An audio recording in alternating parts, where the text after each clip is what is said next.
Hey everyone! Today we're going to be talking about botnets in the making. A deeper look into botnets and how they work. By me. So, first things first, command and control servers. What are they? Well, a CNC server, as they're called, quote, is a computer that issues directives to digital devices that have been infected with rootkits or other types of malware, such as ransomware. As said by Margaret Rouse in an article named Control and Command Server on whatis.com. That means an infected server is used to send commands to an army of what are known as zombie computers. These zombie computers can then be used to carry out malicious acts, such as phishing and distributed denial of service attacks. I'll talk about distributed denial of service attacks in the next slide. So, next things next. Telnet. How is Telnet exploited? Well, a botmaster would scan for default logon information for Telnet and SSH. It sends infected code and infects it. Once infected, the botmaster pings the control server and makes it its slave. And masters can then easily coordinate a distributed denial of service attack, or rather, a DDoS attack. A DDoS attack is when a bunch of zombie computers are used to overload a server with information of some kind, typically malicious pings or queries.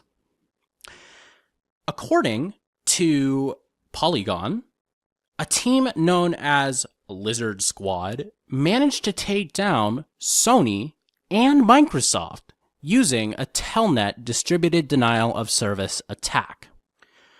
We're looking at Internet Relay Chat, IRC. Now, judging by its name, you would think, wow, this is pretty much irrelevant, probably only used for communicating. And it is used for communicating, obviously, but actually, that communication makes it commonly used by botmasters. Systems administrators can block certain keywords to effectively stop or prevent attacks. In addition to this, bot clients must know the IRC server port and channel.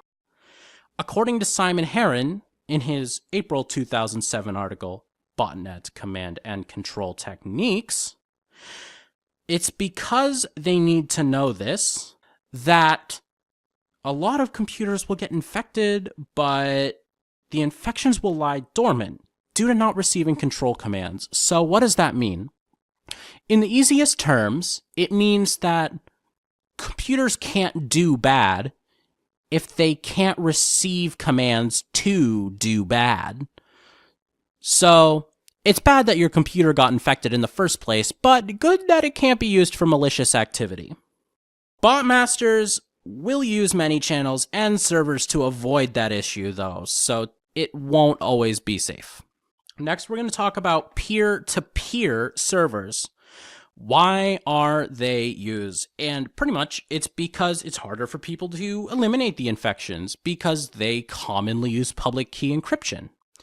IBM describes public key encryption by saying, quote, public key cryptography involves a pair of keys, known as a public key and a private key, a public key pair rather, which are associated with an entity that needs to authenticate its identity electronically or to sign or encrypt data. Each public key is published and the corresponding private key is kept secret. Data that is encrypted with the public key can be decrypted only with the corresponding private key. As you can imagine, this adds a whole different level of complication when it comes to preventing and eradicating infections. Domains. So why would someone use a domain instead of an IRC server? Well, domains typically use bulletproof hosting. So what is bulletproof hosting? Well, it's essentially when hosts, quote, are a lot more lenient about what can be hosted on their servers. It has somewhat of a don't ask, don't tell philosophy, as described by Symantec Corporation's Norton. When a web page or domain server is used as a CNC server, the botmasters can control a very large army, quote, with a very simple code that can be readily updated, as I read in a Wikipedia article.